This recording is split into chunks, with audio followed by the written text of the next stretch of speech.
This conference will now be recorded. Did you hear that, Mr. Goddard, through the speaker? Perfect.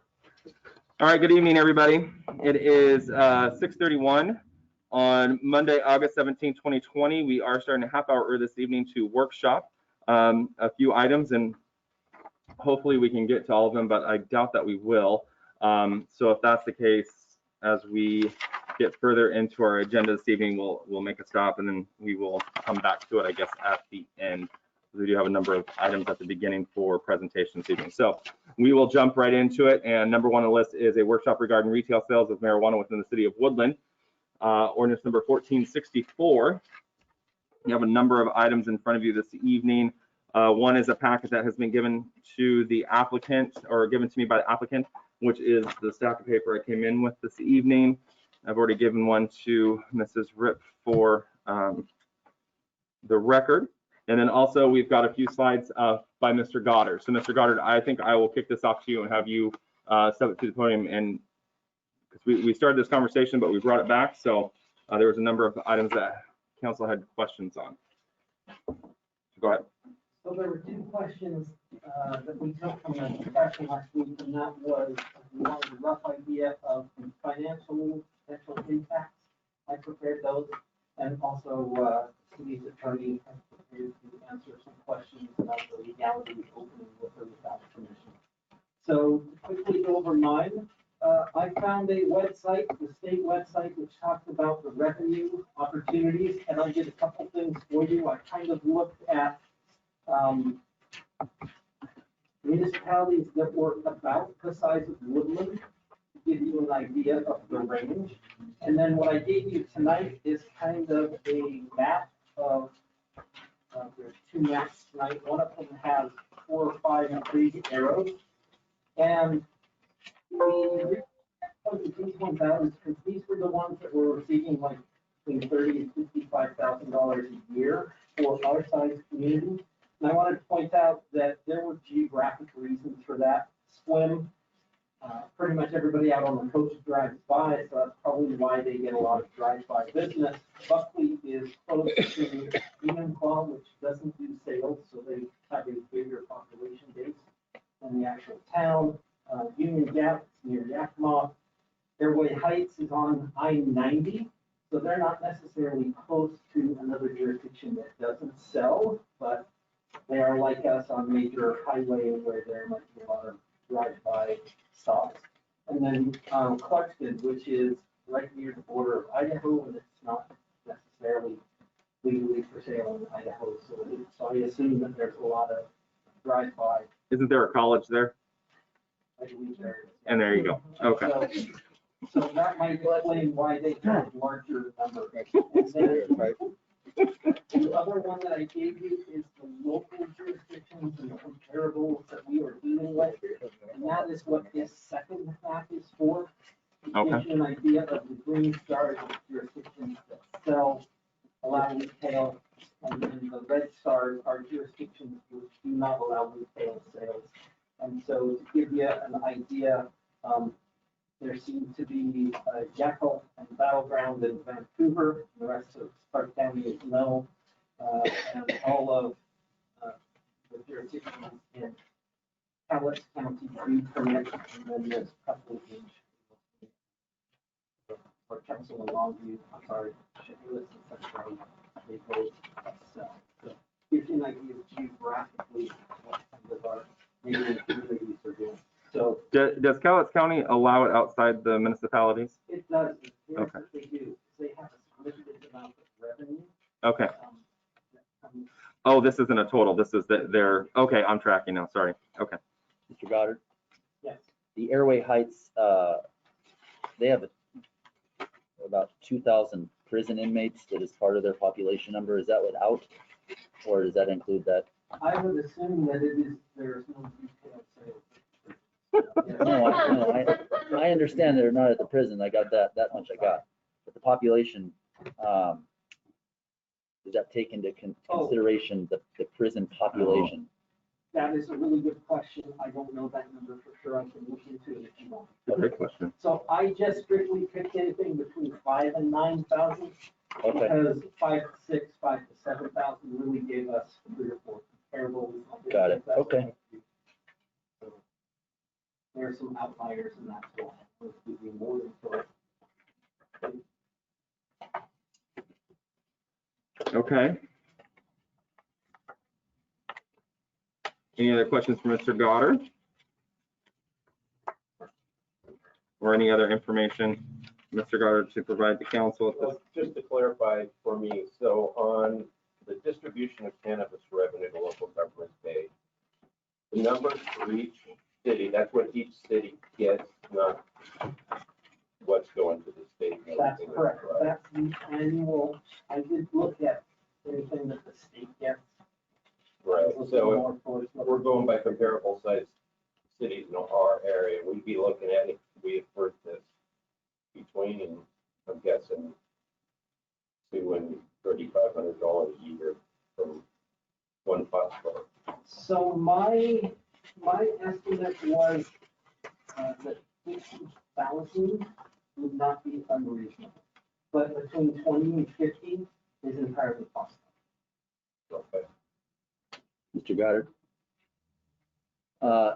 Is this program run, I'm assuming this program is run much like the liquor excise tax that can be changed by a vote of the legislature to be almost nothing, provided maybe you're in a COVID-19 pandemic and you're looking for more revenue to steal from cities. I'm assuming that they can decide that they're going to keep that. I'm sorry, I don't know. You don't enough know. about that. Probably. It just takes a swipe of a pen. I'm And a sure. certain number of votes from the House and the Senate, and the next thing you know, okay. I'm sure. I'm assuming that's how you can change the. But don't I get a raise, one of them. That's true too. See how it's working these days. Any other questions for Mr. Goddard?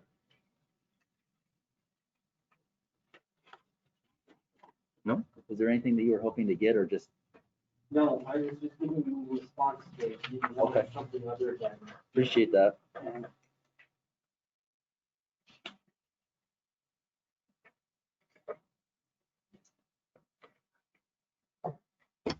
Ms. Randall? The question being in terms of enforcement mechanisms, if they went ahead, is that the issue? The issue is there's multiple ways of bringing pressure on them, which I've discussed with Travis. You would have a code, because you have two things, they have to have, if they open the store, it'd be in violation of our code. So you have a code violation there, that would be $50 a day. In addition, they would need, in order to operate a business in Woodland, they would need a business license. And if they did not get that, that would be an additional $25. But what's more important is that if you brought a civil action to enforce, you could get a injunction from court, which would say you must cease your business. If you ignore that injunction, you start having problems. Generally, as a rule, if the court issues an injunction and the person fails to obey it the first time, the fee is equal to what the attorney's fees were to get that contempt. If that doesn't get their attention, it goes out further. And in addition, so you have injunction, you have court, you could put pressure on the Palace County Superior Court is still in business. What they do is that they have civil dockets. A lot of times the decisions are decided on just on the pleading, but you have the option that if they wish to challenge this, none of this does any good unless you have a court to appeal to. You still have the court. I have not worked with the COVID-19 court, so I don't know what happened, but I've gone through the mechanism exist to go ahead and file a suit, seeking injunctions, seeking court orders. So if they ignored it as a business, they'd be putting themselves in trouble. But it would be illegal. But I would think that if they ignored it, wait for the Travis said, they would have problems.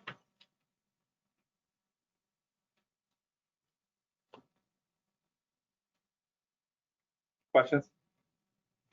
I just got a real quick question. Mr. Paulson? I don't know if you had the answer to it or not, but part of our role as council to make sure that, we enforce the state and federal laws. State law, pot's okay. Federal laws, it's not okay. If we approve this, what kind of liability does that put the city in if the federal government decides that will want to go after states that are legal? It's a good issue, and it's a good thing to say, but regardless of what Washington does, it's still a federal crime. The issue is, in my opinion, is that it is so widely spread that I suspect the U.S. government would go after some target bigger than Woodland started. Now, if all of a sudden they started doing enforcement all over, then it might be a time to reconsider. But yes, it is in violation of federal law. Yes, a fight could be made, but it has spread so much since the legalization. I don't think it's a significant risk at this time. Thank you.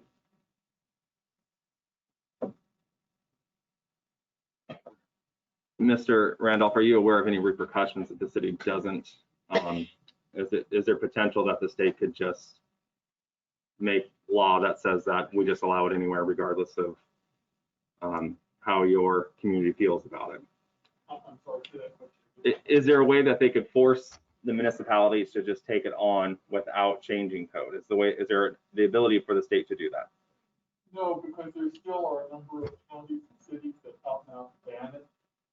Basically, most of the money that's generated goes to the state. I think only about 15% goes to cities and counties. The other is already earmarked for other functions. Okay. But basically, it's sort of like if you don't go along with it, then you don't get any share of the revenue, and that's not really. Okay. And Mr. Goddard, between the two of you, are you aware of any withholdings from the state for grant dollars, transportation dollars, or any projects being withheld from municipalities or counties within the state that don't allow this as a way to strong arm someone into taking it on? I'm not aware of it. Okay, perfect. Any other questions? All right, seeing none, moving on to item number 2. Ross North annexation, Mr. Goddard.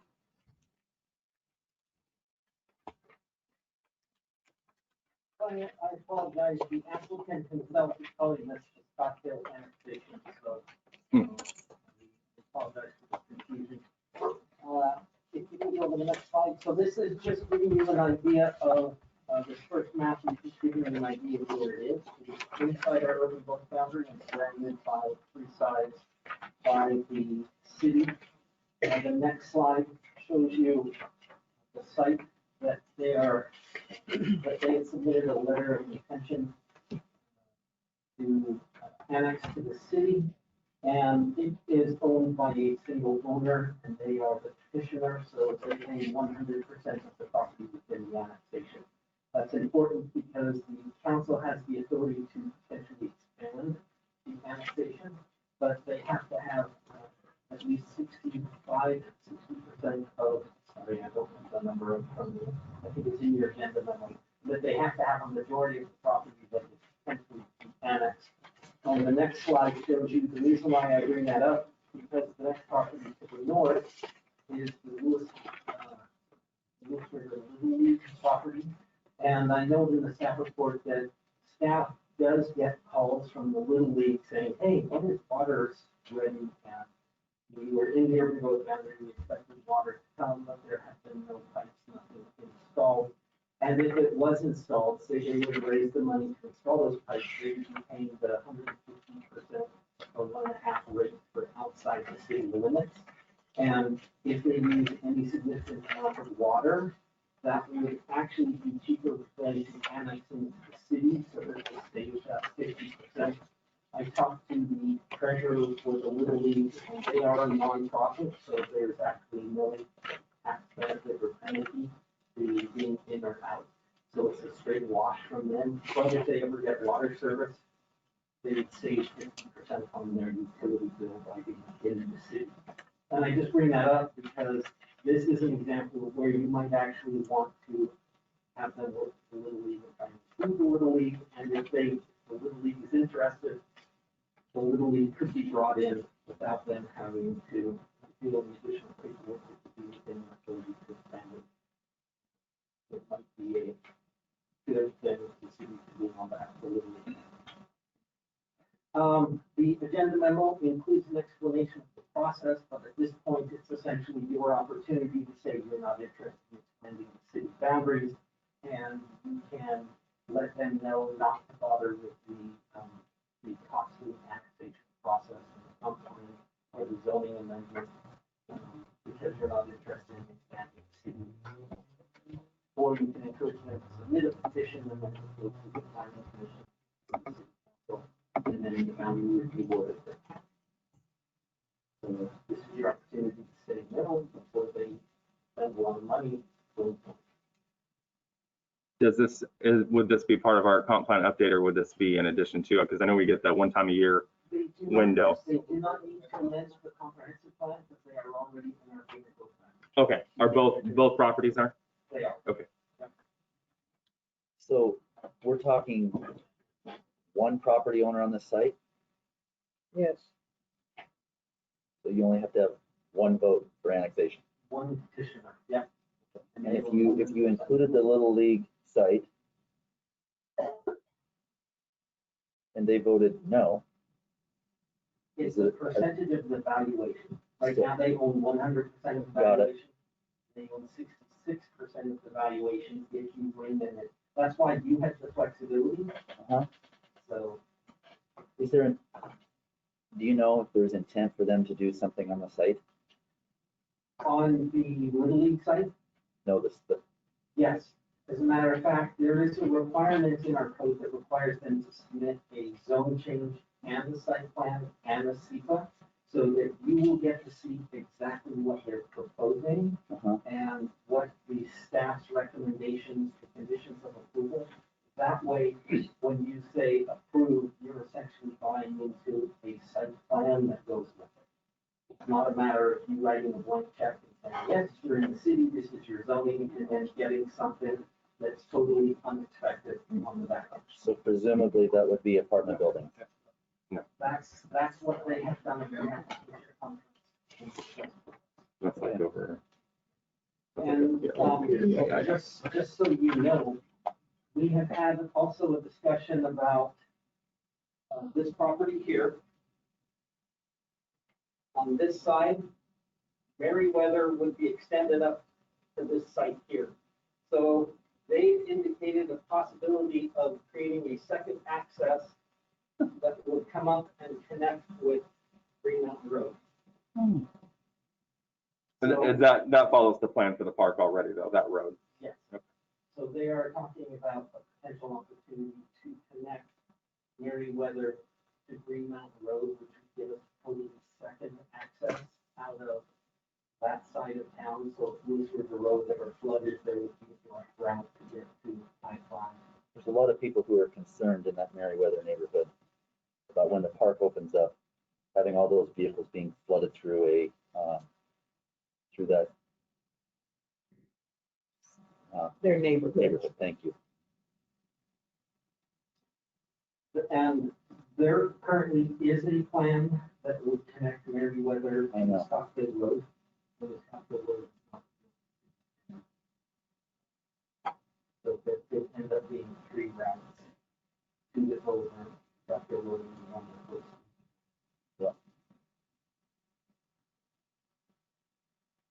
But that's not for sure. That's we're trying to get the pieces together operate.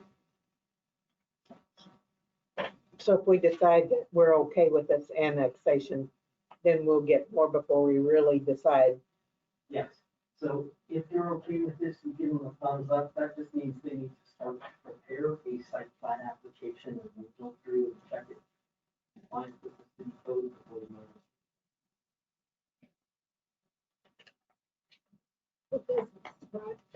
Scott Hill Development LLC, that's not part of, No, Scott Hill Apartments was the pre-application conference, so they're calling it the Scott Hill Apartments project.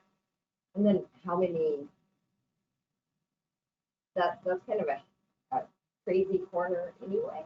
So like if you're at the end of Green Mountain, you know what I'm saying? Like if you put 100 more vehicles coming out of there and the school is around the corner, like, do we know it? So they would have to do a traffic analysis to figure out whether there's anything that can be done at that intersection. But theoretically, that intersection, there would only be a small portion of it. So they would have to do some kind of mitigation, but I doubt it would be a reconstruction of that. Are you talking the Green Mountain Road and Hillsdale intersection, or are you talking Old Pack Highway and Green Mountain Road? Okay. Like right Okay. there. I'm Because sorry. those people in the red, they're gonna have to come out somewhere.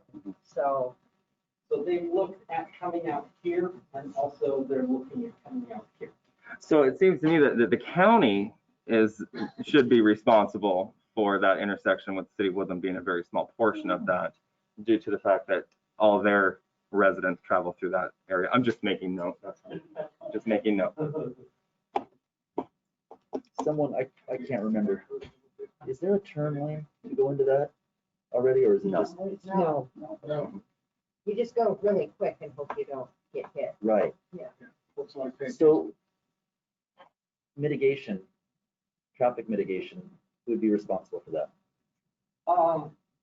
So they would be responsible for paying impact fees, and unless they show a significant failure at that intersection, it seems unlikely that they would be responsible for fixing that intersection.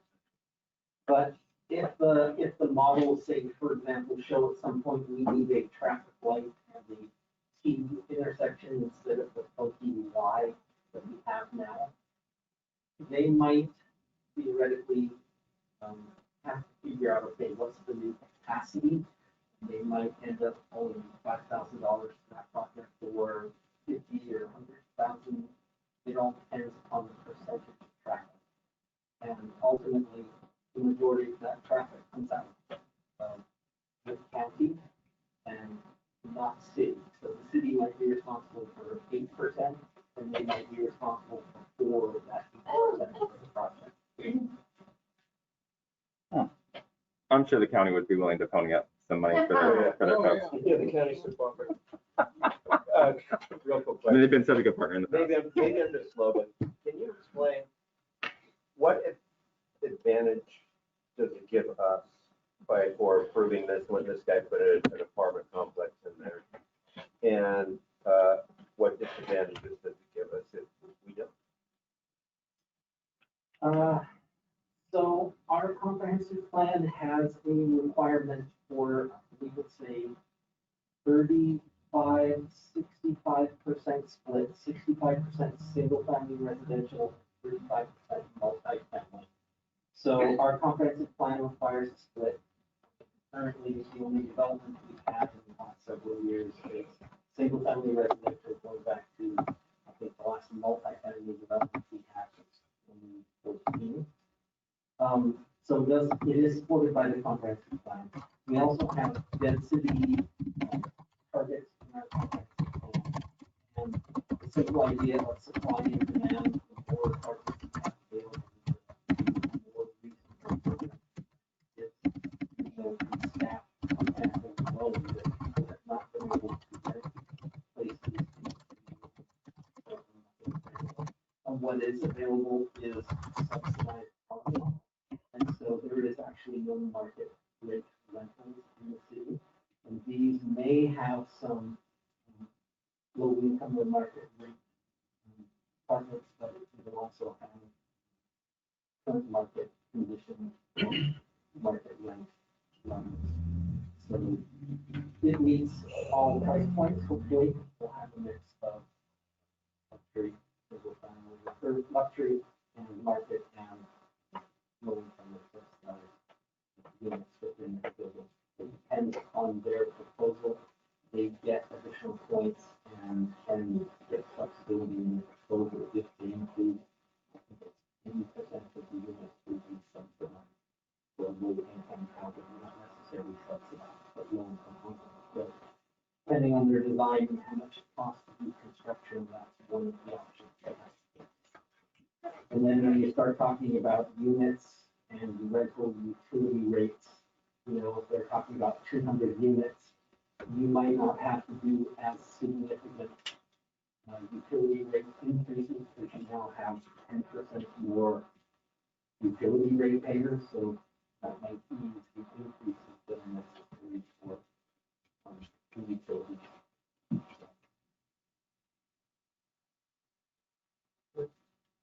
Didn't you ask for the negative portion too? So negative, so,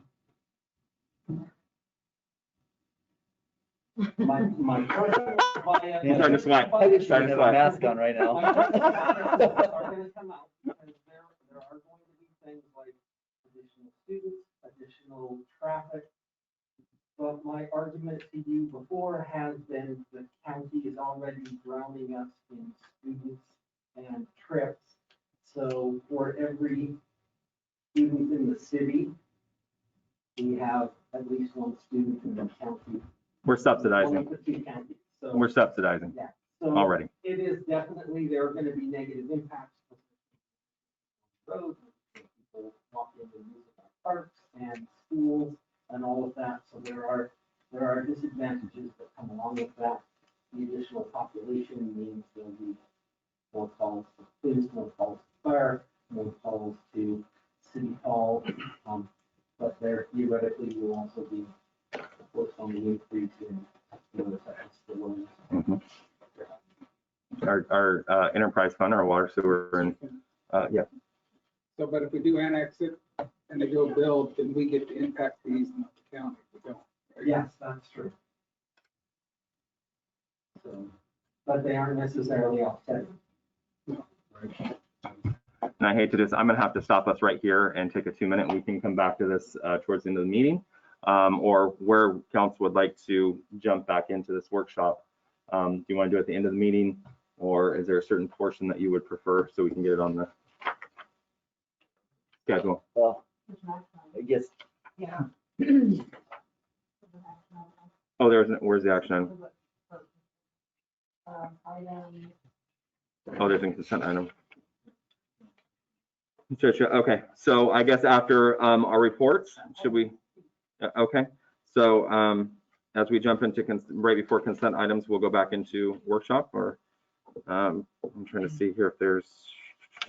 is there any other questions on the annexation? That's what I'm asking.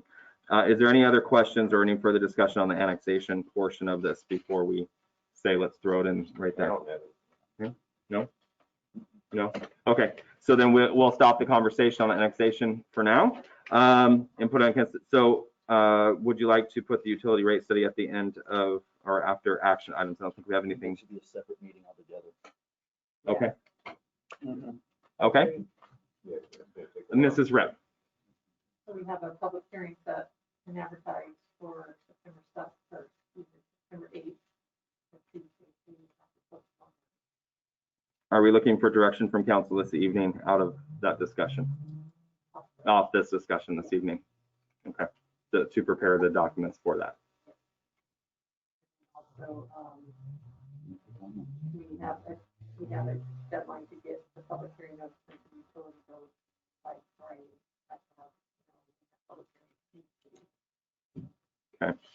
If council wants to table this discussion, we will have to go back and rework the timeline and come back at a later time, later date. I think that's the consensus. Okay. All right. All right. Then let's take a quick, well, it's 7 o'clock.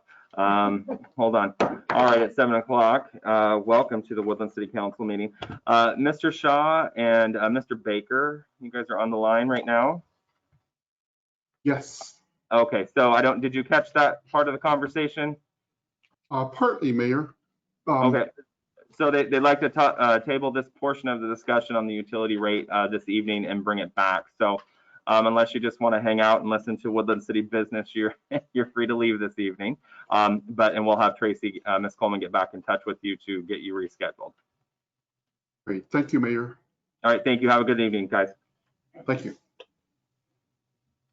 All right, we're at a workshop. It looks like everybody came in. It is 7 p.m., so it is Monday, August 17, 2020, regular meeting for the City Council of Woodland. If I could please get everyone to silence your cell phones and rise for the Pledge of Allegiance. I pledge allegiance to the flag of the United States of America and to the republic for which it stands, one nation, under God, indivisible, with liberty and justice for all. Thank you. Mrs. Ripp, go ahead and take the roll.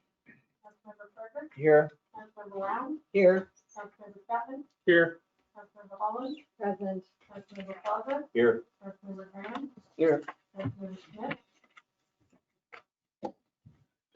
Councilmember Smith has sent a note in, and he is unable to make it due to his annual time with his family. Chair will accept a motion to excuse Mr. Smith from the meeting this So evening. moved. Second. Ooh, everyone is very aggressive this evening. Moved by Councilmember Frederick, seconded by Councilmember Plaza. Will the clerk please take the roll to excuse Mr. Smith? Councilmember Frederick, Aye. Councilmember Brown, Aye. Councilmember Chapman, Aye. Councilmember Holland, Aye. Councilmember Plaza, Aye. Councilmember Graham, Aye. Mr. Smith has been excused. At this time at 7:02, does council, our next portion here is presentation for the industrial feasibility study by Gibbs and Olson, and that will run about an hour or a little over. Do you need a break before we get started on that? Yep. Okay. All right. At this time, we'll take a quick 5-minute break, and then we will be back in session at 7:02. 7:02. It's 7:02, but we'll be back at 7:07. Okay. Right there. I was only off for him. Oh, thank you very much. Thanks. Thank you. So what is still?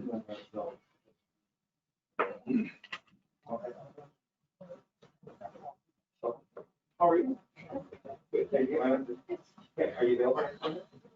Yeah. I don't know about the rest of the team, but. Oh, perfect. Oh, I've got one thing. Yes.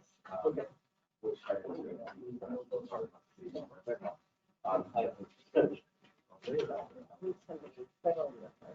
Yeah.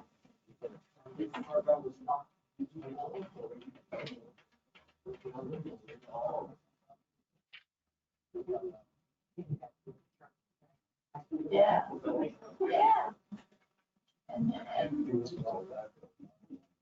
Oh. I'm not.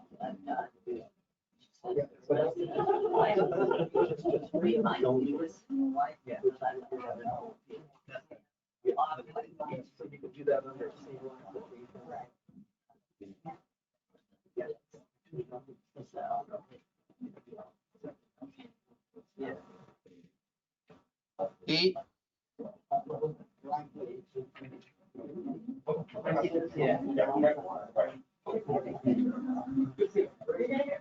Peter, can you hear me? This is Rich Gushman.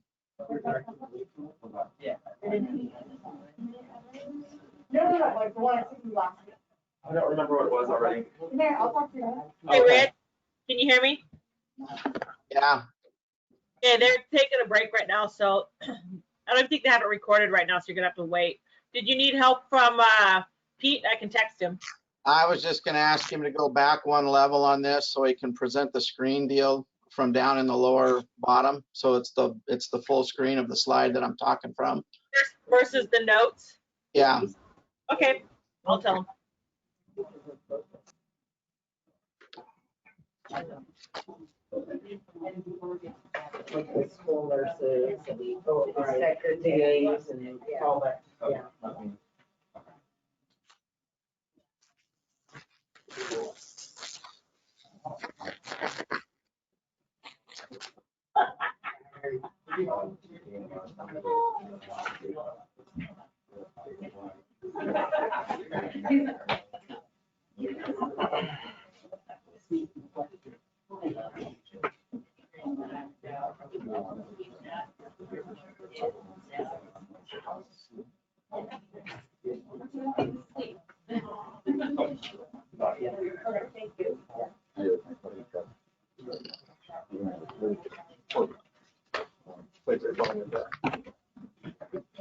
I must say, I've never quite seen one that long.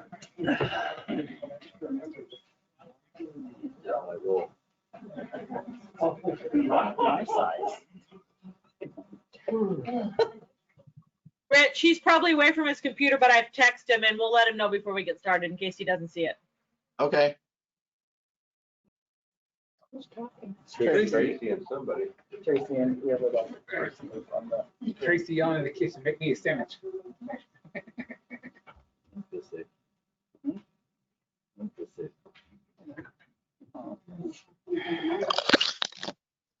I sneeze. Okay.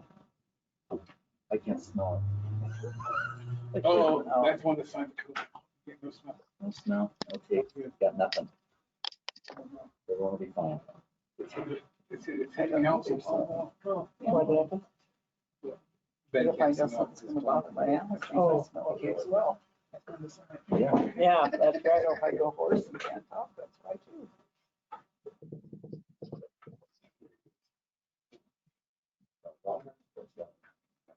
I had to go. I went all the way back to the, What time is it? I gotta get going. Someone said they sent you a text. Sent you a text.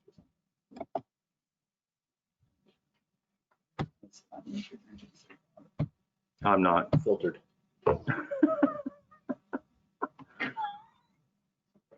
Coleman, did you need me? Never mind. All right.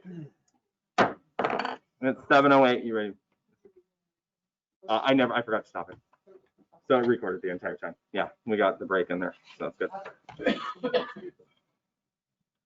All right, welcome back. We have a presentation this evening from Gibbs and Olson on the 426 acres of industrial land to the west side of town.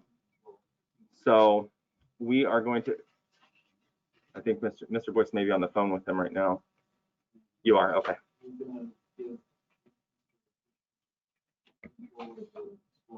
Okay.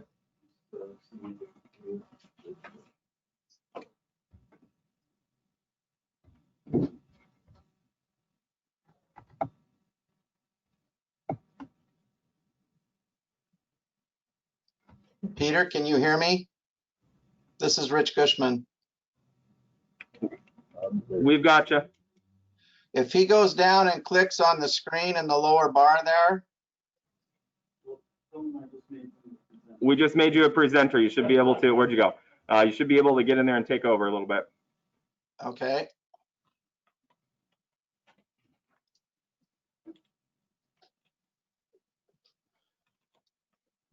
Is my screen up? Yes, sir. Okay. Well, good evening, Mayor and Council, and whoever else is out there that I'm not sure of. I'm Rich Gushman with Gibbs and Olson, and I'm here to present to the findings from the Woodland Industrial Feasibility Study for the 425 or so acres that's west of the railroad tracks and west of North Pekin that was annexed into the city about 10 or 12 years ago and was at that time rezoned to industrial. With me tonight on the call, I got to figure out how to do this. With me tonight on the call and other firms on our project team are SCJ Alliance, who performed the traffic analysis, and Sylvester's on the meeting tonight to help me answer questions that might come up regarding the traffic evaluation that we did.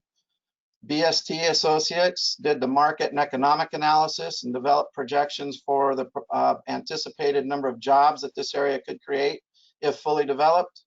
On the call are Paul Sorensen and Brian Winningham. And the other firm that was part of our team is Shannon and Wilson, and they performed a geotechnical and a hazardous material corridor assessment. I don't have anybody from that firm on the call tonight because I think I can handle that information. I also want to say thank you publicly to Bob Gregory, Mike Karnofsky, and Bill Fashing for giving me input on the funding alternatives that we're going to talk about later in the presentation. And Mike Karnofsky is also on the video call this evening.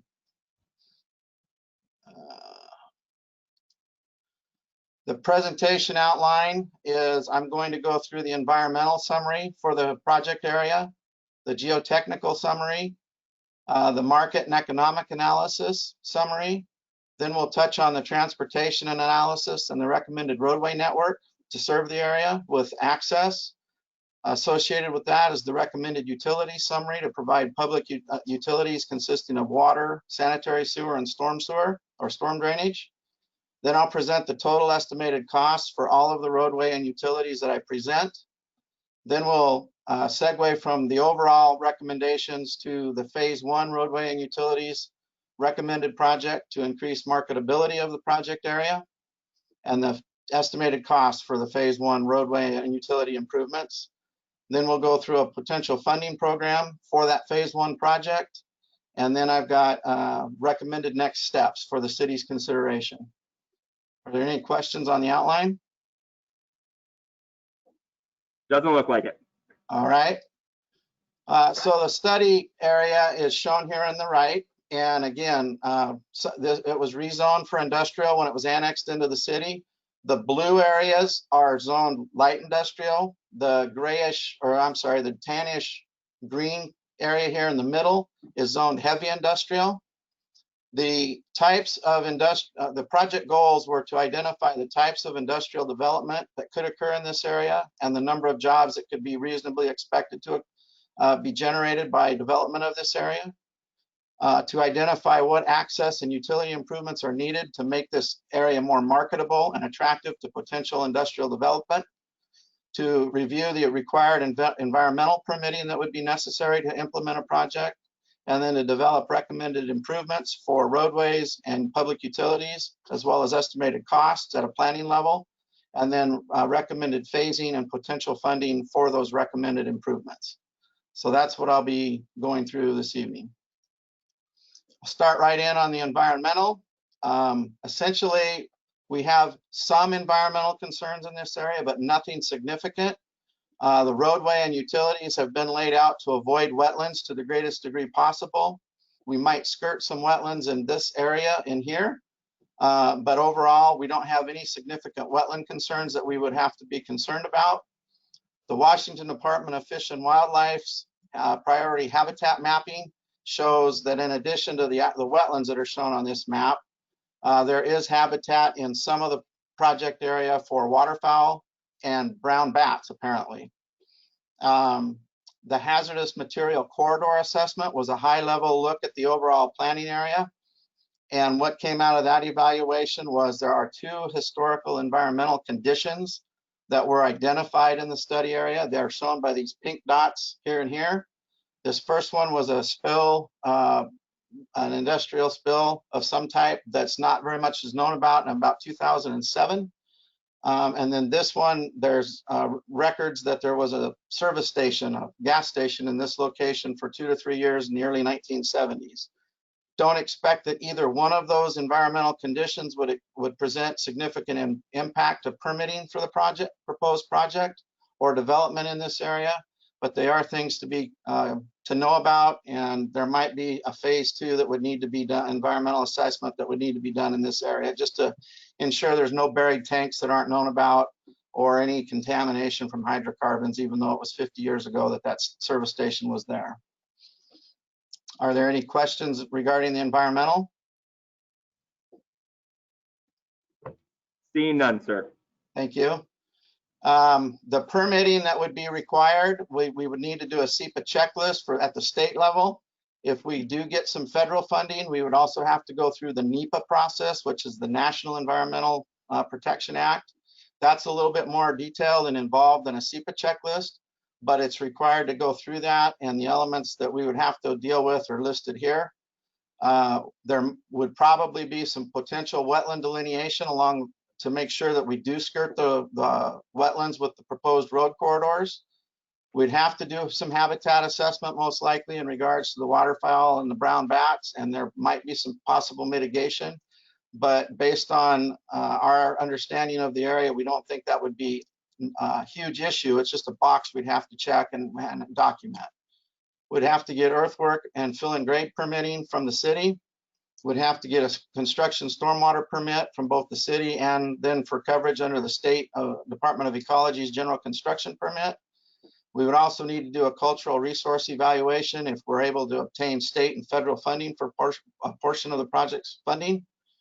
And then we would need to comply with city stormwater requirements for the roadside drainage in regards to treatment and detention. Additionally, for the proposed sewer force main that would bring sewer back at the south end of the project, we'd have to get a BNSF bore crossing permit to install a casing that the new sewer force main would be installed in under the tracks. Are there any questions on the permitting? Doesn't the Burlington Northern bore crossing permit for proposed sewer, is that tied into what we're doing right now with the water, or no, that's completely separate? That would be a separate permit, but it would be essentially the same permit, but for a different casing, which would probably be same process we've already gone through. Yes, same Perfect. process. All right, thank you. No other questions. In regards to geotechnical, as most of you know, if not all of you, the area is very flat or relatively flat. There's less than 10 feet of elevation variation across the project area. The soils generally consist of loamy sand with some gravels. Seasonally, high groundwater on the order of 3 to 4 feet below the ground surface during the wet winter months. Geologic hazards, this area, as is much of the floodplain along the Columbia River in our region, is the biggest hazard associated with it is liquefiable soils that would tend to turn to liquid and cause settlement during a large seismic event. However, typically roadways and utilities are typically designed without dealing with or a consideration for those seismic events, because the cost would be prohibitive if we built the roads and the piping to withstand that event. So it's typically not done. Any question regarding the geotechnical information? No, sir. Okay, moving to the market analysis. BST did good work on this, in my opinion, and I'm going to just summarize it in the next few slides. Woodland, as we all know, is strongly linked to the greater Portland area. The region that we're in has a shortage currently of industrial properties, and there are very few sites in our region that have more than 50 acres of available ground. So that's one advantage that the study area presents, or the project area presents. In total, Cowlitz County has an estimated 1,325 acres of other available industrial land that is available. 482 of that is deep draft port development, which is a different type of development than we're looking at here. And the other 843 acres is industrial development. So our study or project area represents a 51% increase in the available land for industrial development in addition to this 843 acres. There is industrial development, as you're aware of, that is occurring to the north on Sherman Way and along Guild Road. Target industries that we expect would be interested in siting facilities in our project area consist of a diverse group of industry sectors, including construction. That would include heavy and civil construction contractors and specialty trade contractors, manufacturing of various products, as you can see listed here, wholesale trades, transportation and warehousing, and then other industrial sectors that would fill in. Woodland's employment as a share of the county's total employment went from 6% in 2002 to 10% in 2015, which was a significant increase. And its share of the industrial sector of employment in the county increased from 9% to 16%, or nearly doubled in that same time period. So Woodland's job growth is big, not only for the city of Woodland, but for Cowlitz County as a whole. And we expect that to continue. At full build out of the project area, industrial development is expected to generate total impacts in Cowlitz County of somewhere between 2,450 jobs to 3,670 jobs countywide, of which 1,360 to 2,045 would be within the study area. The annual labor income or wages that would be generated are between $166 and $250 million countywide, and between 110 and 166 million within the study area, so pretty significant. And then annual and state local tax revenue that could be generated from this site at full development would be $40.5 to $61 million on an annual basis. We talked with Rodman Realty, commercial and industrial brokers to get an opinion. It's not an appraisal, but it's a broker's opinion as to what the typical current as-is land value is for the study area for the undeveloped land that's currently still mostly in agricultural use. And that value is estimated at being between $1 to $1.50 per square foot, with a total value of somewhere between $20 and $30 million. The estimated land value with the phase 1 improvements that we'll talk about in a little later in the presentation would increase to between $4.50 to $6 a square foot for the study area, and which would be somewhere between 88 million and 118 million in land value. Are there any questions on the market and economic analysis? No, sir. Thank you. Moving from that, the information I just reviewed based on the economic study projections was then utilized to develop traffic projections over the next 20 years. We focused, and SCJ did this work, led by Ann Sylvester. We focused on 5 adjacent intersections to our project area. They're shown with the yellow dots right here, as well as 3 intersections up at exit 22. We coordinated the development assumptions we utilized for our traffic analysis with the exit 21 study that Kittleson's performing for the city down here, so that there would be some continuity and consistency between the 2 studies in regards to the development assumptions utilized, so that the city could get the most bang out of the 2 different studies as possible. Again, the exit 21 improvements are being developed by Kittleson, and I think they've shared those with you already, but they are referenced in a general sense in our work. From that, the development alternatives that were looked at for our traffic evaluation included a 20-year, 2040 no-build alternative, in which it's projected that just by development occurring on its own, 25% of the industrial area could be built out, which would generate on the order of 425 new employees. The 425 new employees and the number down here at 1,105 in the 2040 build, that's basically 25 and 65% of the middle value between 1363 and the 2045 jobs that we would project in the study area or project area, which is 1,700 is the average of those 2. So 25% of 1,700 is 425 new employees here. We did a 2040 build where we assumed, working with BST and SCJ, that it's not unreasonable to expect that over the next 20 years, if backbone utilities and access are installed, that 65% build out could occur in the next 20 years in the project area, which would result in somewhere around 1,100 employees on average. And then our build plus looked at the industrial growth at 65%, and we took into account the proposed homes down in this area of town, as well as to the east, that are at least in the proposal stages, and because they will impact the traffic, the ability to move traffic in and out of town. The values shown over here were developed with input from city staff, and they did a great job in helping us with that. Their projections were out for 2036. And then SCJ took those and extrapolated them out to the 2040 20-year planning period. Key findings from the traffic analysis are that in 2040, under the build plus alternative, which again includes 65% of our project area being developed, and the residential housing that's being talked about, is that both not only exit 21, but exit 22 will fail at that point in time.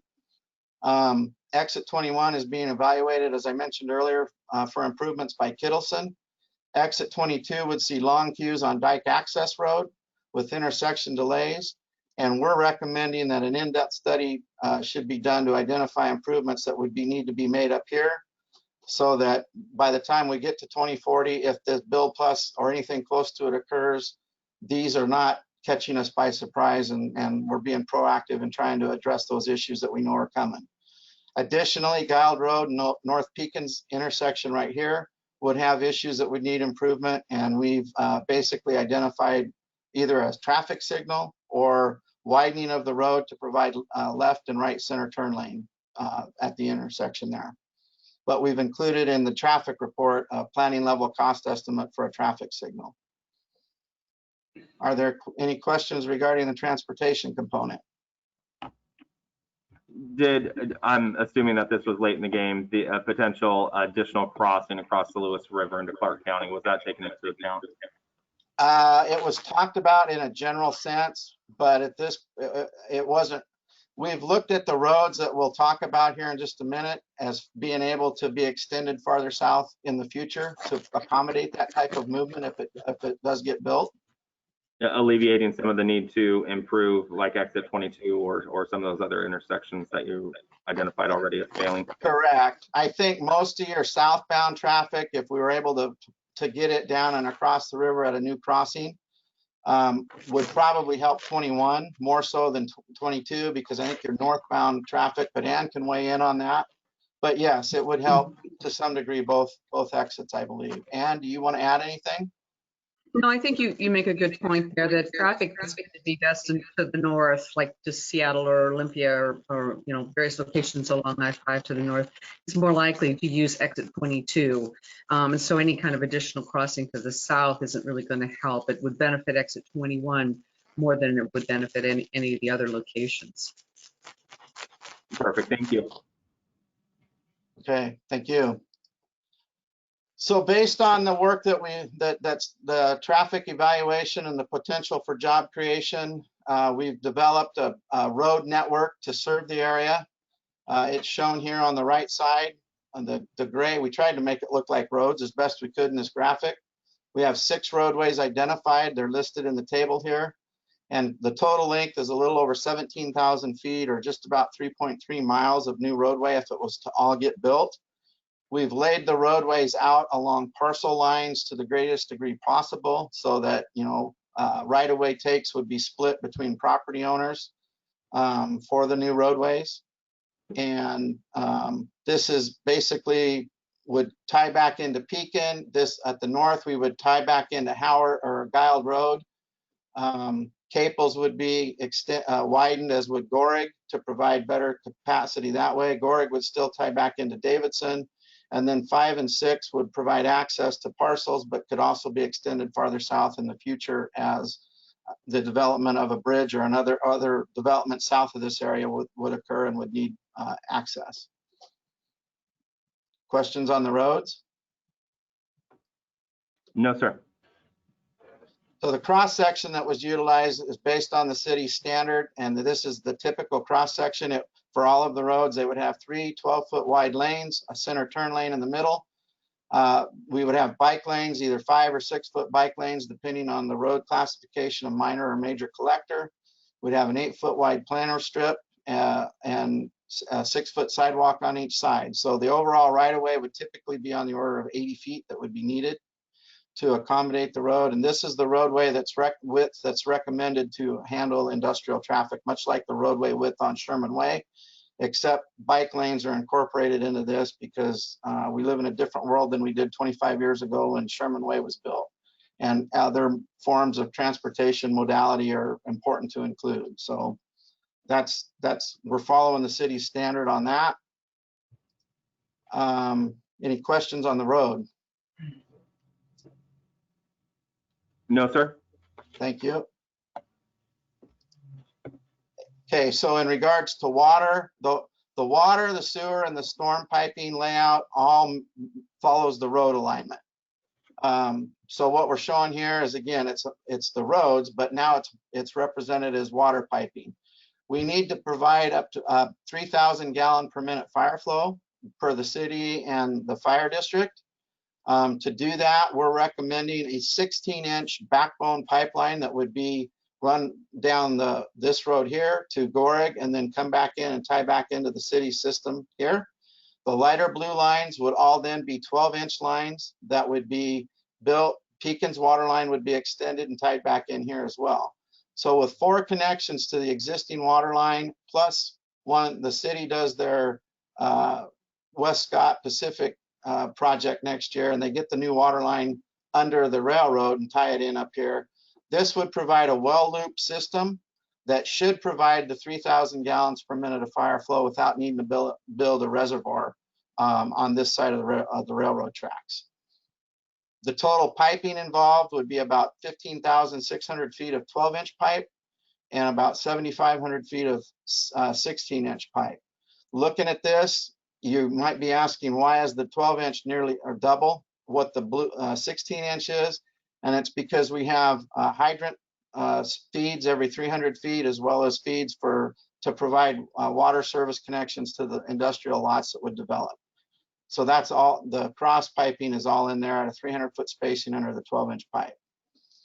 One thing that will need to be done to verify that what we think will provide, it will be provided in regards to fire flow, is this would need to be modeled as part of the city's water system plan modeling. And we'll work with Tracy and the city's water system plan consultant to get that done in the near future. And then again, typical hydrant spacing would follow the city requirements of 300-foot spacing. Any question on the water? No, sir. In regards to sewer, we divided the study area into 3 sub-basins, which are shown by these black dashed lines. This area would flow north and tie into what the port will build up at their Roadway Industrial Park, and then it would go on up and clear down Sherman and back around. This sub-basin 2 would come out and tie into Pekin, and then come down and be pumped by Lift Station 8 in here into the city system. And then the larger part of the system here is our 3rd basin, and it would all flow to a submersible pump station somewhere in this area. It could be anywhere in this general range. We've shown it here. That would be about a 300 gallon a minute pump station, and it would need a 6-inch force main to come back and tie back into the city system. The sewer flow, much less flow than the water, because we based on 25 gallons per day per employee, based on the full build out upper end employee projection of 2045 employees. We used an INI, or inflow and infiltration rate, in the area of 222 gallons per day per acre from the general sewer city's general sewer plan. And we have a process wastewater flow component of 60,000 gallons per day for 1 or more water users that would need to use more than just waters for their employees to use the restrooms and that type of thing. The gravity main would all be 12-inch. That minimizes the number of pump stations because we're able to lay a 12-inch at a much flatter rate, not quite almost an 8-inch is almost twice as steep as a 12-inch. So if we use 12-inch, then we can minimize the number of pump stations and get by with 1 pump station. But the total gravity sewer main that would be installed would be about 17,500 lineal feet. And again, the pump station would be a duplex submersible pump station with 300 gallons per minute of firm capacity. And we need a 6-inch force main to be able to convey that water back over to the city system. Offsite downstream sanitary sewer improvements to get the additional flow through the city's existing system east of the tracks to the wastewater treatment plant. We would need to upgrade the pump and electrical systems at pump stations 10, 4, and 3. And we'd need to completely replace and upsize pump stations 1 and 2. And then we've got 3,874 feet estimated of gravity sewer piping that would need to be replaced. And I broke that out by size of existing pipe, what that would be upsized to. I've got 534 lineal feet of 12-inch reconstructed with 12-inch at minimum slope, because this 534 feet's laid flat. So if we can get more slope in there, that could be reconstructed, but at the proper slope, and then we wouldn't have to upsize that much pipe to 15-inch. Are there any questions regarding the sewer? No, sir. Thank you. Stormwater. We've got, again, this is all basically going to come down and come out Caples, ultimately, and Gorig, and then discharge to CDID2 system. We wouldn't bring any of the stormwater back across the tracks into the city system.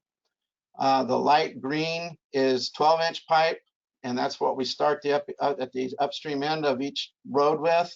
Then we transition to 18-inch pipe, which is this light green, and then 24-inch pipe is the blue. We would treat the road runoff in swales and then detain it, and we're showing 5 detention basins It's conceptual at this point, but we know we need multiple detention basins to handle the storm runoff once it's treated from the roadway. That would be discharged to the conveyance system, the diking district or CD92's ditch system that ultimately goes down to the large pump station out by the Columbia River levee. And we're showing 2 lift stations in here that would basically lift up the stormwater and then wouldn't necessarily convey it very far, but it would lift it back up so we don't have to keep going deeper with the pipes, because we are going to have some issues with being able to discharge into the ditches. Individual lots at this point would need to be treated and detained on site, and then they would be able to discharge into this conveyance system.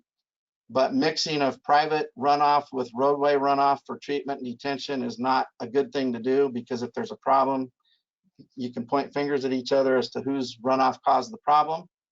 And so we've separated them and said that we would have to treat and detain on site for individual lot development. And then once it's treated and detained, they could discharge to the city's conveyance system.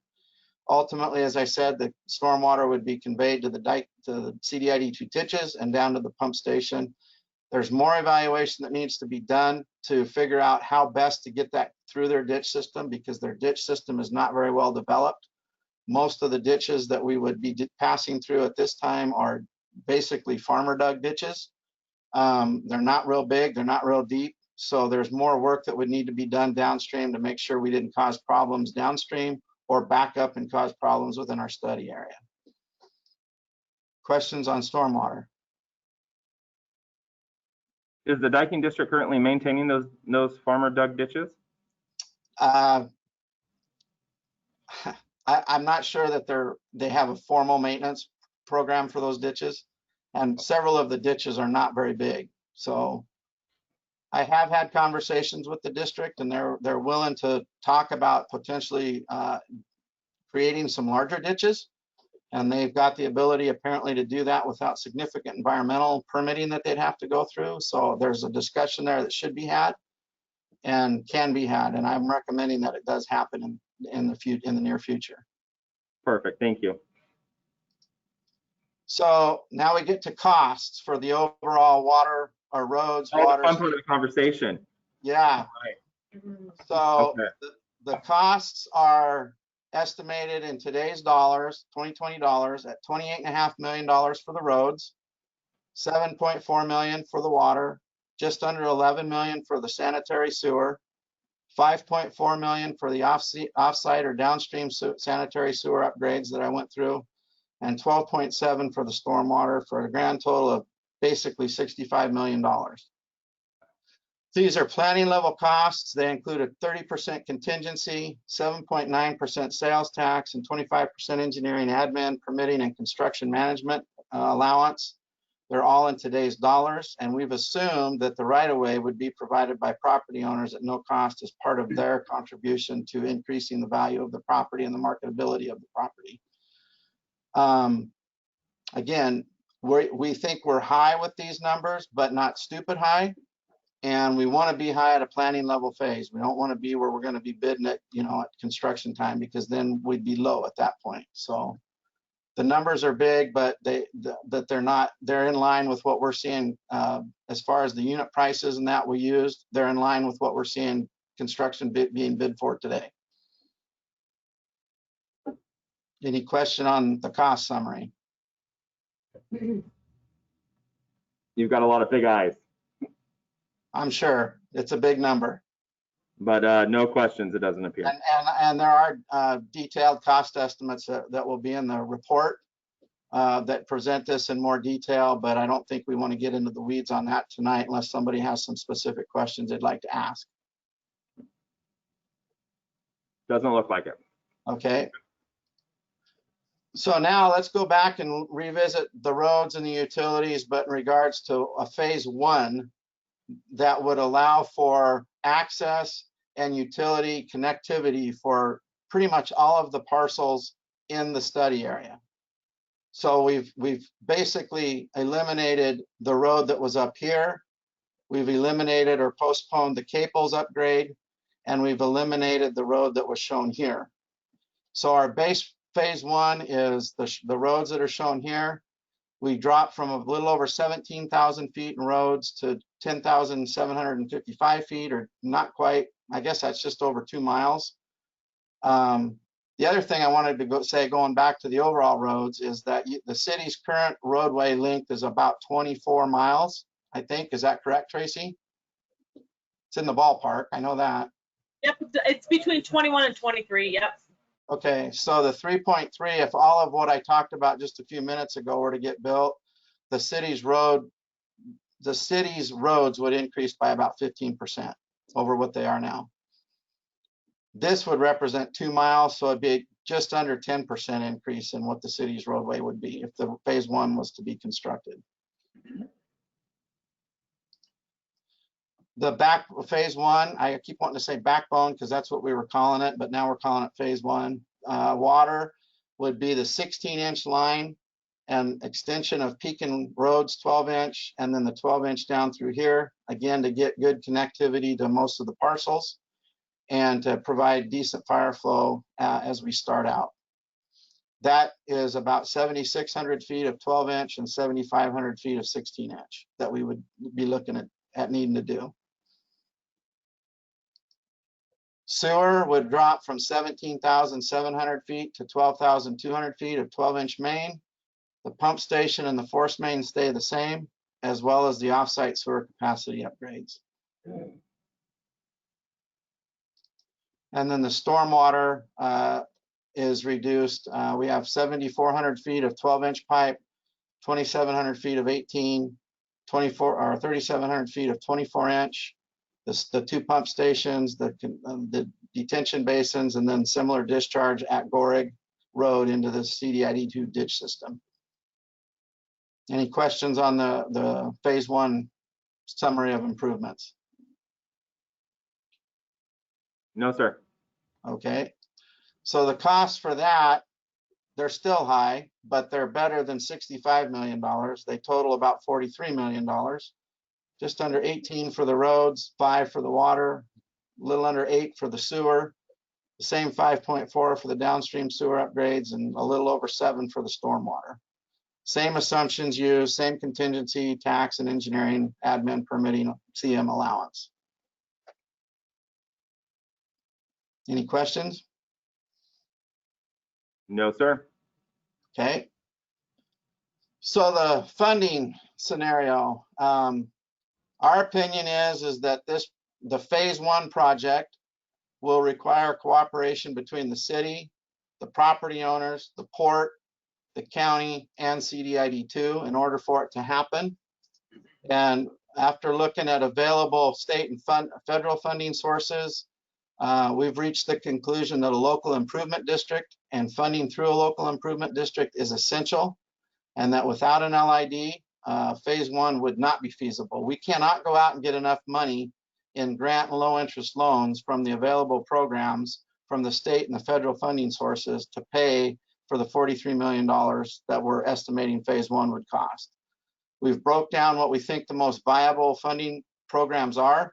They consist of a $2 million combination grant at 25% or $500,000 and a $1.5 million loan from CURB for a prospective project, which they term as a you build it and they will come project, which this would be. We could potentially get $2 million.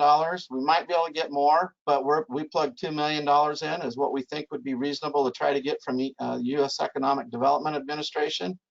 However, both the city and the port have gotten EDA funding in recent years, and that may hurt competitiveness for additional EDA funding on this project. But we are showing it because we do have good job numbers and good economic impact from this area that can be shown. We think that we could get a 0.09 funding grant from the county for up to $1 million, which would be free money. And then we also believe, unless the legislature sweeps the Public Works Trust Fund, which they've done a few times, back into the general fund, we should be able to compete pretty well for a $1 million pre-construction loan that can be used for engineering, it can be used for permitting, it can be used for right-of-way, it can be used for pretty much anything that's pre-construction. And then we could go back in and apply for up to a $10 million construction loan, we plug the middle of the road at 5 million into here. We think it's worth talking to the port about using one of their 2 development district assessments that they can do, which if they did their smaller one, that would generate on the order, as we understand it, of about $4.5 million. That would be, I think, bonds that the port would issue backed by an assessment. And then we are proposing that the city consider paying for the offsite sewer improvements with a sewer revenue bond. And so the non-LID funding sources summarized here, if these numbers were what we could get, would be just under $21 million in funding from these sources, which means the minimum LID funding that the LID would need to contribute would be about 22.3 million, which over the study area equals about $1.15 per square foot. And for an LID to be feasible, the proposed improvements have to result in an increase in the valuation of the property equal to or greater than this. And based on the broker's information that I presented earlier that shows it could go, on average, the property could go from 1 to 150 a square foot to 4.5 to 6. We should be able to equal or exceed this $1.15 for this. Any questions regarding that, the potential funding? No, sir. Okay. So the recommended next steps are, I would recommend that the city look at doing an LID feasibility study.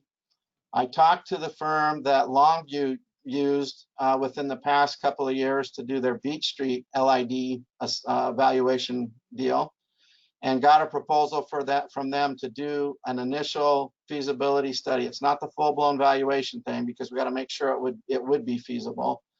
Their projected costs for that were between $20,000 and $25,000. I think that would be money well spent on the city's part if you can do that. We also think a joint drainage study by the city and the diking district, which would probably be on the order of $100,000 to $125,000, would be appropriate to get a handle on what needs to happen to transition the flow into the diking district system and make sure we don't have problems back up into the city's area, and also get some consistency between what the city and the diking district would require in terms of detention and design storms that would need to be detained. It's all dike protected. So there is some room to talk about flow control exempt, which would minimize or eliminate the need to detain treated stormwater. And right now, the city's requirements for detention are a little bit more, they require more detention than the CDID2s would in the county, or the county's stormwater requirements would. And we think since it's all going to the same place, getting consistency for that part of the city's system with the county and the diking district would make good sense. There's no reason to require more detention than necessary.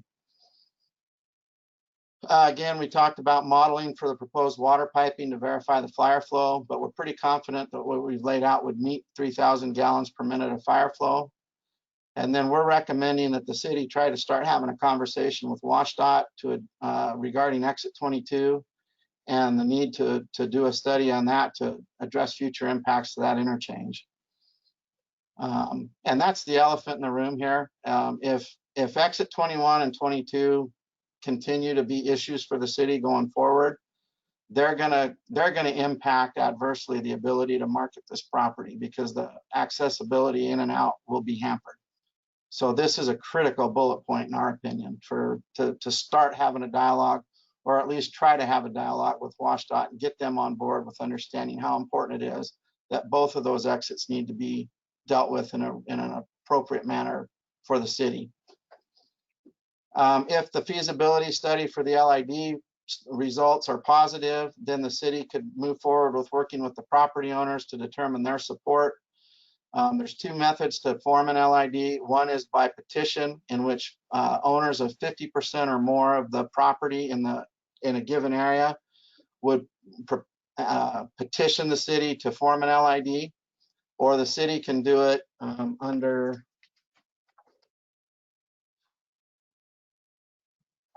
the city can initiate it by a resolution or action, but our opinion is working with the property owners to make sure they're on board with it and understand why it's needed is the better way to go. And the last recommendation as far as next steps is we recommend that the city adopt the roadway and utility improvement recommendations as far as the roadway layout and the associated utility layout, and then the roadway section and utility pipe sizing, so that those improvements or those recommendations can be used by the city to develop approval requirements for specific parcel development between now and when the phase 1 improvements are constructed, so that as infill development occurs, as is happening on some of the parcels now, there's some consistency that can be brought to the game in regards to what the city's requiring and why they're requiring it. And it doesn't become a hodgepodge thing, or developers don't have as much of an ability to argue with the city about what you're requiring and why you're requiring it. Any questions on that? No, sir. Okay. That concludes my presentation. So at this point, if there are any questions, I'm happy to try to answer them or get help as needed from Ann, Paul, Brian, and possibly Mike. Oh, yeah. Are we going to get a copy of your slide deck as well? Yes, the city, they have those.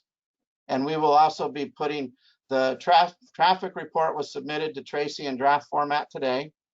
And we will be putting the utility stuff into a report that I will be getting to you in the next 3 to 4 weeks. Okay. And then we'll combine all of the other reports into one project report that the city can then use going forward. Ms. Coleman, do you have anything to add?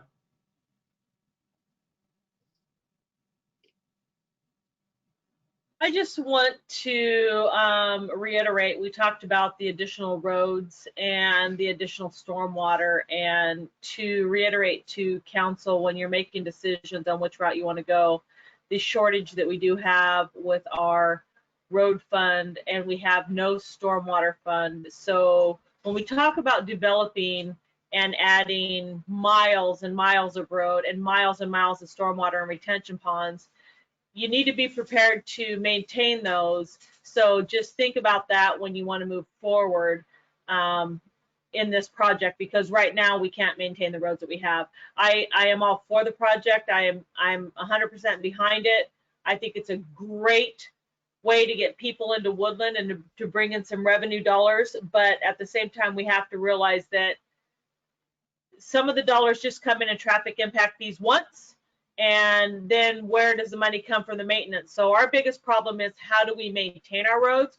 We do not have the resources for maintenance dollars. We have a lot of new growth dollars that come in with traffic impact fees, but that's one time gone. The rest is, now we're talking about long-term maintenance of additional roads.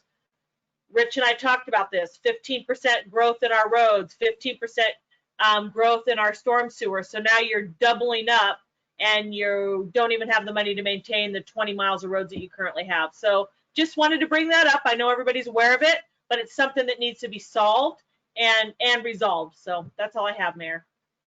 Thank you, Ms. Coleman. Questions or comments from council at this time?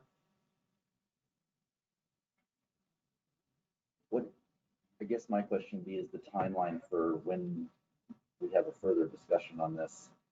And I'm assuming that's going to be a joint conversation between the port and the city. Yeah. Going backwards on the transportation and the feasibility study. Yeah. Seems like there's a lot of joint discussions that should probably take place on that. So, yes. I just want to make sure we're not going to drop the ball. that we just don't. Yeah. You know, I don't want this to collect dust on a bookshelf somewhere. No, I agree. I've got some notes here to get with some folks here at Dyken District Port, property owners and WashDOT already. So looks like we've got some further conversations we need to have before we can make the decision on what step to take next. So when it comes to the recommendation. And where to find the money tree. Oh, yeah, maybe we can find a coupon book somewhere. I don't know. There we Yeah. Yeah. All One right. thing I would Well, say thank you, there sir. Yes, go ahead. One thing I would say real quick is the numbers are big, But if we go back to the slide that showed what the tax revenue would be, and it's granted it's countywide, it was $40 to $61 million a year in tax revenue. So it's a $40 to $60 million investment, but it would essentially generate that much each year after it's constructed in tax revenue. Perfect. The marketing portion of it is, and what's phase 2 of this study? Is there a target marketing plan or something to get those businesses actually looking at Woodland? Or is that a conversation we need to have? That's No, a conversation we need to have. There's some I'm steps. seeing Mrs. Ray in the back nodding and smiling at me to zip it up. So we'll talk about that offline. On what those next steps are is what I'm getting. Yeah. Perfect. Well, thank you, sir. Thanks for taking the time to present that to council. I know it's been a big project, so we appreciate you bringing that this evening and getting us caught up. You bet. I appreciate your time and thank you very much. You bet. Thank you, Mr. Karnowski. And thank you, Ms. Sylvester, for joining us this evening. We appreciate you being here. And anyone else I met from the team. Thank you, Brian and Paul as well. Thank you. All right, at this time it's 7:57. Why don't we take a 8-minute break and we'll reconvene at 8:05. This conference will now be recorded. So, get my papers here.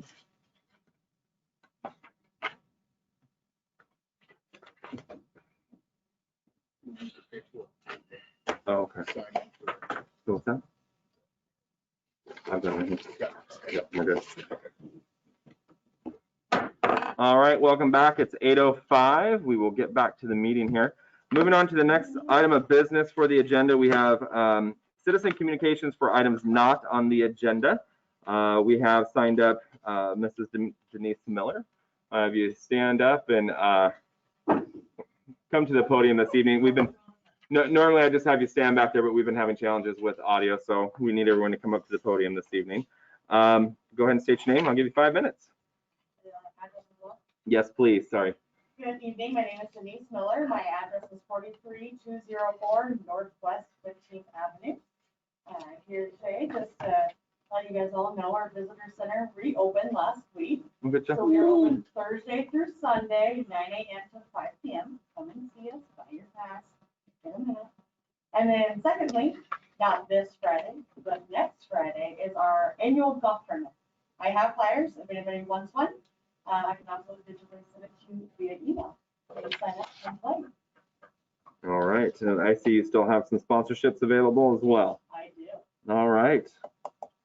Looking good. All right. Anything else? No, not That's really. it. All right. So is everybody back to work or half staff or? We're partial staff. We're 2 out of 3 here.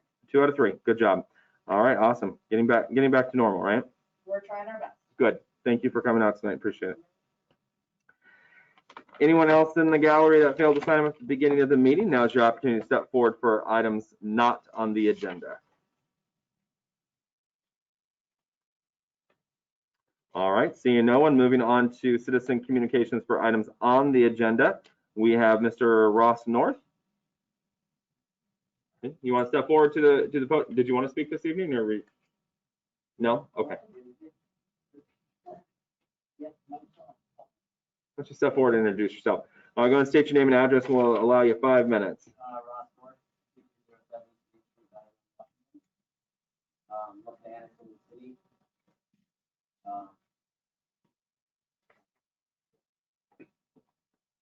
Hopefully we'll see more of you in the coming timeline. Yes.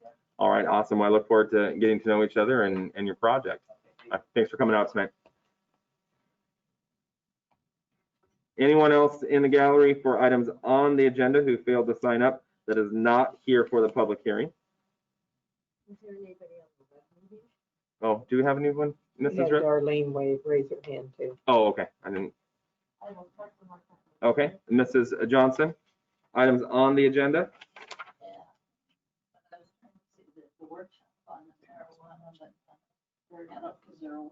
We already had it.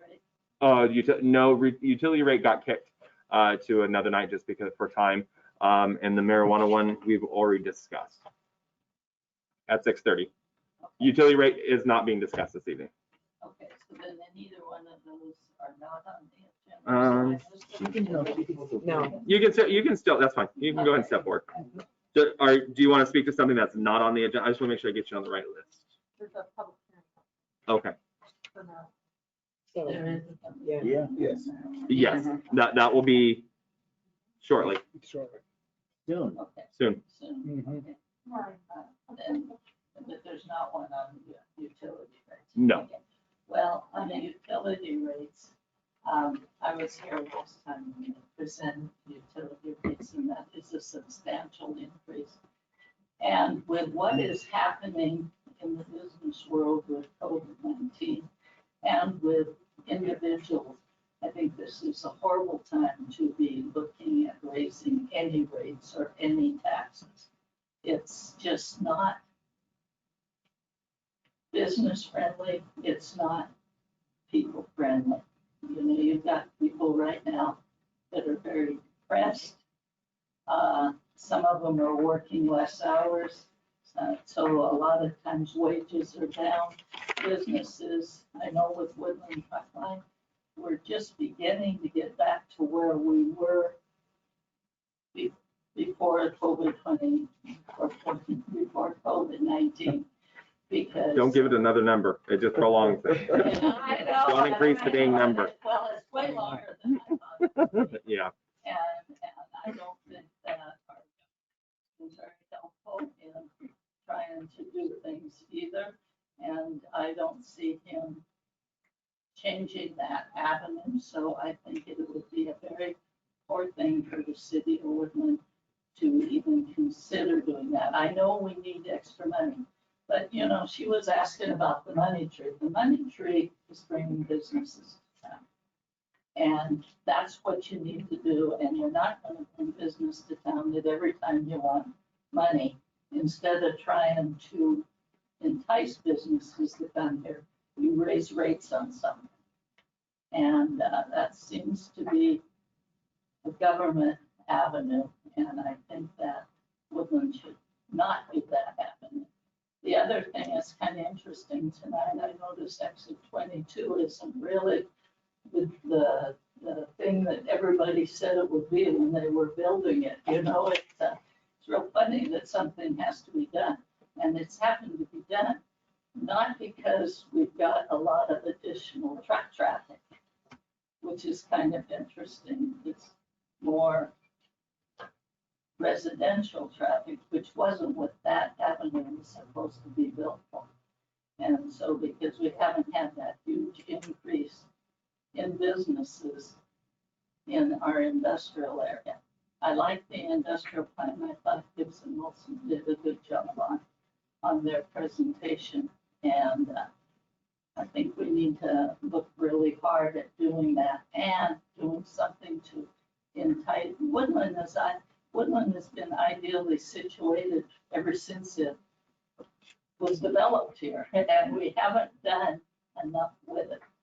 And there's got to be a reason why that hasn't happened. And I think a lot of it is that we haven't portrayed the business-friendly attitude and going in and doing, and businesses bring money.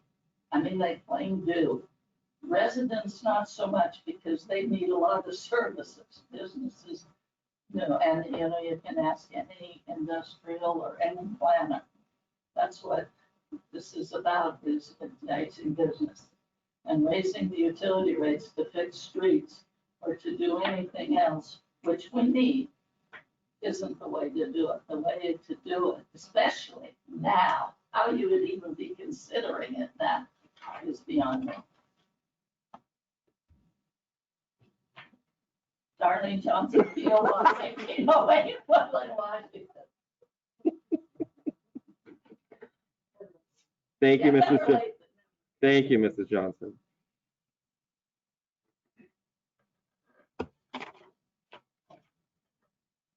All right.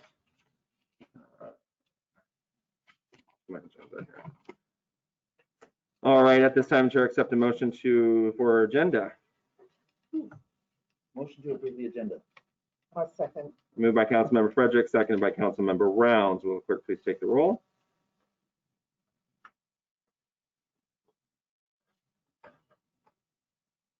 Councilmember Frederick, Aye. Councilmember Round, Aye. Councilmember Stefan, Aye. Councilmember Holland, Councilmember Plaza, Aye. Councilmember Graham. Aye. All right, the agenda has been approved. The time is now 8:13. We'll be moving into a public hearing, ordinance number 1464 to allow retail sales of marijuana in the city of Woodland. Zoning text amendment 020-002. At this time, we have a few folks that have signed up on the agenda. I'll have you step forward and allow you 5 minutes to speak. When you do step forward, please state your name and address and whether or not you are for or against the topic. And first up, we have Justin.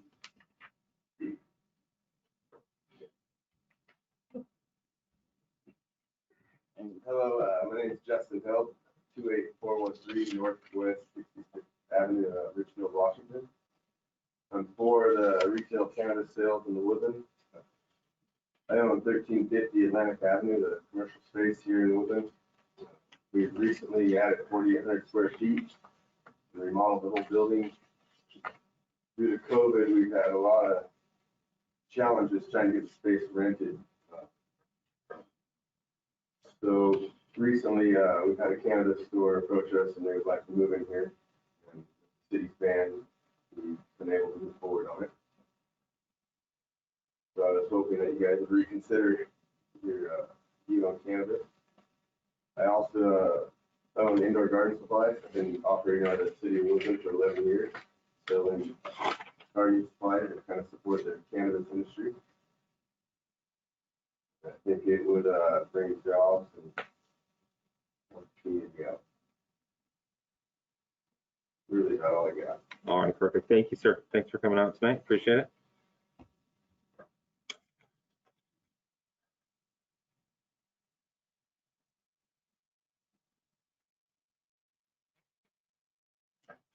All right, next up we have John.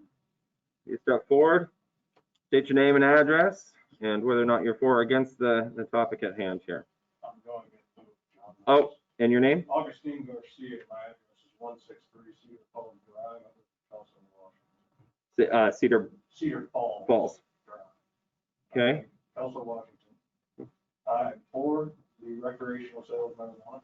I am here on behalf of the owners and staff at 20 after 4, which is a recreational marijuana establishment located in Tulsa. In approximately 30 to 90 days, could be more, could be less.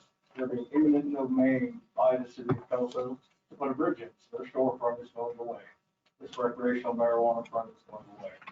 Liquor Control Board, Liquor and Cannabis Board wanted to stay within the confines of Cowles County. They have not chosen to open up the license outside of Cowles County. So they're giving one of 3 options. Woodland, Castle Rock, or Collect. All have bans. All are not approving recreational marijuana sales. Liquor Control, Liquor and Cannabis Board saying, hey, we know we got to move you, but we can't really do anything for you. Here's what you got. Woodland seems to be right on edge to where there's a chance for the business to grow. There's a chance to provide jobs. There's also a chance to provide the city revenue that it may be lacking. So we just like to gain the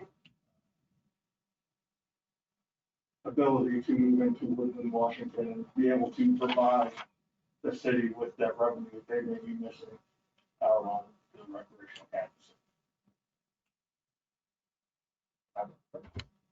All right, thank you, sir.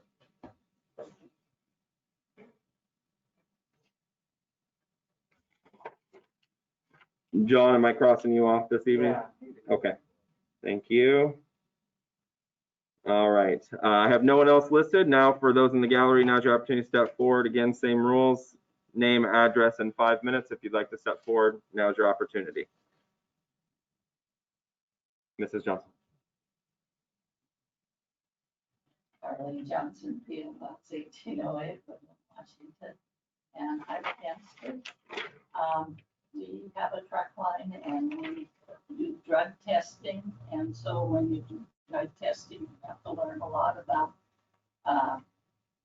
different drugs And one of the drugs that is prohibited from any commercial driver is marijuana. And there's a lot of studies on that, on how it affects the brain. First off, it's nothing like alcohol. It affects a different part of the brain. Alcohol affects your motor nerves, your talking, things like that. And marijuana affects your thinking part of the brain, and it affects your reaction time. So it definitely has an effect. I don't think we need to bring this to our city, because somebody said to me, well, they'll get it elsewhere. Well, there's some kids, I know you can't sell to kids, but they seem to get alcohol, they seem to get other things, so they can probably get this. We don't have to make it readily available or easily obtainable in this. And the only reason I can think the city would want to do it is to give revenue. And if the city council wants to give revenue and maybe have a detrimental effect on the kids, on the adults, and the thinking ability of their citizens, I think that's a very, very bad choice. And also, there is some connection between schizophrenia in males that use a large amount of marijuana later on in life. And these are all things that you can look up, because we had to study it. And because when you're in a truck line, if I think there's probable cause, you have to prove probable cause. Just think, like, if I'm looking at Will and I think he's high and I want him tested and he's driving one of our trucks, I gotta be able to, your eyes were open pretty big. So, no, I have to have a reason. Well, it's easy to do with alcohol because of how you move, how you talk, and things. Thinking is really affected with marijuana. And that's why it's outlawed for any commercial truck driver to have any marijuana smoking at all while they're on the job. And so it's not a good thing. It's not something that you should be looking at making money on. Thank you, Mrs. Johnson. Anyone else in the gallery who failed to sign up at the beginning for the public hearing? Now is your opportunity to step forward. Do we have anyone online, Mrs. Rep?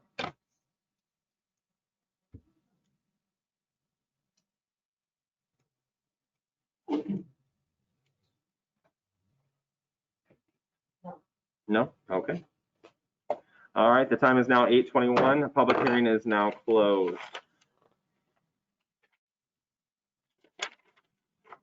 Moving on to reports of City Council. Mrs. Graham. Attended the Rotary Golf on Friday. It was a beautiful day. There was a lot of people, and it was a lot of fun. So. And it sounds like there was a lot of teams. So good job. Teams. Everybody did a really good job, and I didn't hear too many complaints or anything. They asked me questions I didn't know answers to, but that was okay. I golfed in the tournament and they had a putting contest and I sunk it in the hole. Oh, wow. A long way off, so I was pretty pleased. What'd you win? I was shocked. Pardon? Did you win anything? Well, there's $50 if you get it in the hole, but one of the guys that golfed with Darwin and I did it also, so we're gonna split it. Oh, okay. So Okay. $25 please. That question was asked. We didn't know the answer to that either. That's funny. Nice. So it sounds like it was a good turnout. It Well done. was good, and it was just a nice day. So. Anyone else? No report. No report. All right. I don't have a report, but I'd like to give a shout out if I could. Yes. I think it was this weekend, one of our police officers ended up pulling over a stolen car and was able to obtain permission, I'm assuming, to search the car. Come to find out, long story short, it was just loaded full of things stolen from burglaries from all over the area. So great job to whoever that was for not only stopping a stolen car, but catching a habitual burglar, I guess, and, you know, high five. Good job. Thank you very much. Yeah. Make sure Chief Kelly, I know that he's floating around, make sure that we pass that along to him as well. Any other thoughts or comments? All right, seeing nothing else. Moving on to reports of standing committees, Public Works. We met this evening at 5:30, and it was kind of a quick meeting because we had to start at 6:30 tonight. So hopefully I won't miss too much of anything. But water, under Clark County PUD Water Service, construction has begun, pressure test and back T-test done, and they did final installation of connection, and it has been inspected. Davidson Water Railroad Crossing, scheduled to begin holdbacks this week. Under street sweeping, striping, the county completed striping, state double line, no passing on Atlantic.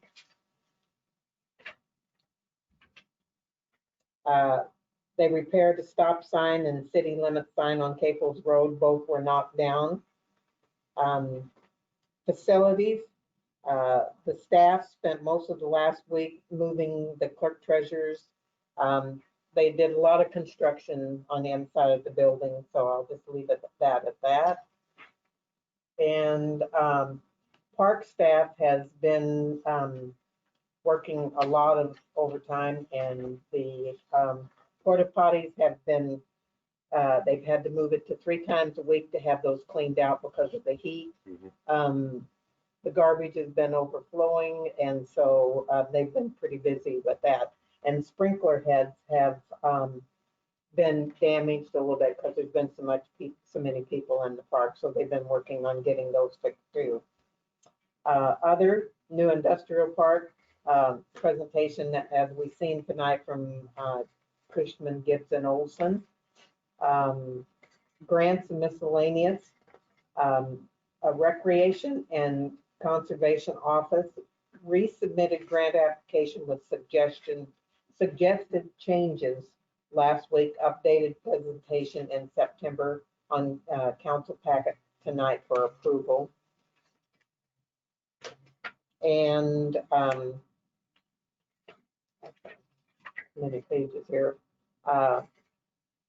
Provided on TIB funding application, provided TIB update of schedules to start construction in 2021 with 2022 completion.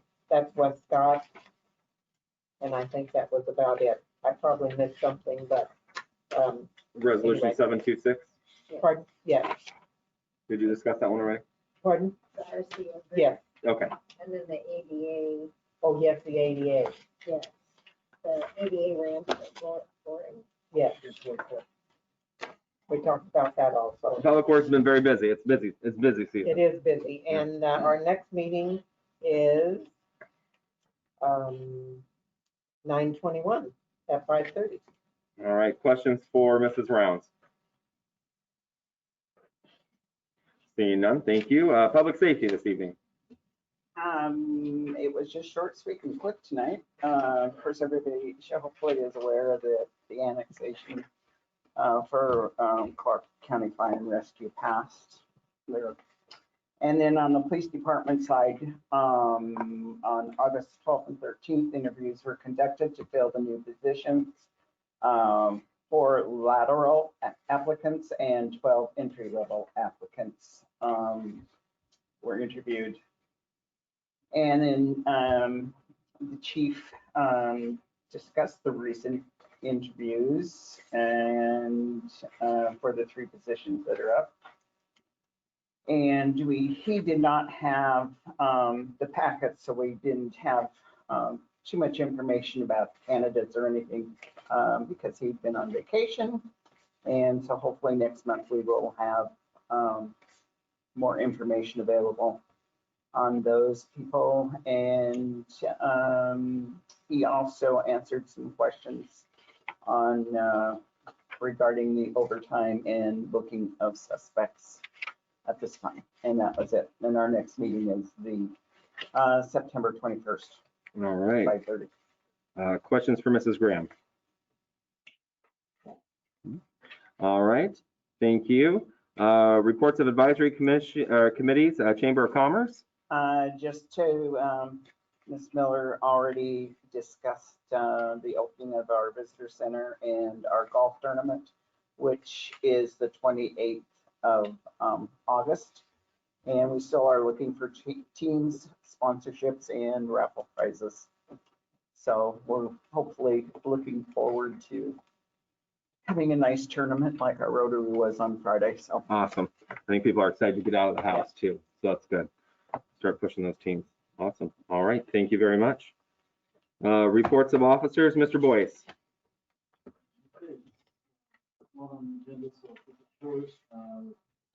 We have 2 planning commission vacancies we need to fulfill.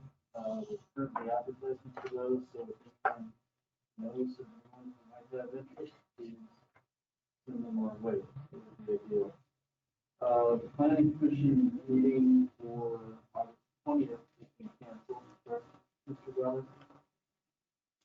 So, and I believe that's people after the forum, so we need to fill positions as quickly as possible. And as Chris Treasurer mentioned, we have a public hearing scheduled for September 8th, so we'll have to reevaluate the timeline for water, sewer, stormwater, public utility rates. Our annual audit is scheduled for this September. So September is going to be a busy month along with budget preparation for city council proceedings. That's a few of the things we're working on right now, and with that, I'll conclude my report. Questions for Mr. Boyce this evening? All right, moving on to consent items.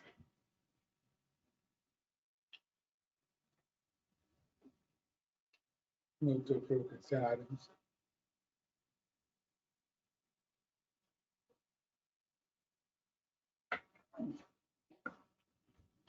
Second? Oh, thank you. I just didn't know if we didn't want to pay bills or, okay. no. Motion by Mr. Chapman, seconded by Mr. Fredericks. Excuse me, will the clerk please take the roll? I panicked for a second. Councilmember Graham, Aye. Councilmember Plaza, Aye. Councilmember Holland, Aye. Councilmember Chapman, Aye. Councilmember Round, Aye. Councilmember Fredericks. Aye.